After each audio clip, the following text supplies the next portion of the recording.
பாப்பா சும்மா தானே இருக்க, கொஞ்சம் காய்கறி நறுக்கு கொடுப்பா.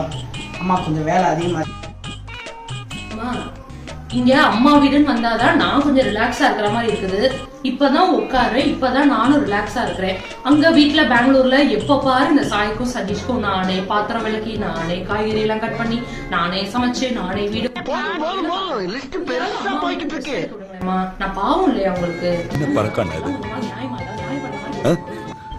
பாப்பா தெரியாம சொல்லிட்டேன். ஓ, நீ உன் வேலையை பாரு.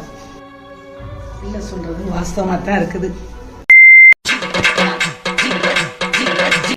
செல்லம்மா வேற எதுவும் இருக்காமா? கட் பண்ண வேற எதுவும் இருக்கா? செல்லம்மா கொஞ்சம் ஆனியன், தக்காளி, அப்புறம் பூண்டு கட் பண்ணிருக்கேன். அவ்வளவுதானா? அப்படியே 2 பாத்திரம் இருக்கு, அதையும் விலைக்கு போட்டுருங்க. ஓ, தப்பா போச்சோ. என்ன சத்தம்? போதுமான்னு போதுமான்னு கேட்டீங்களா? போதும்.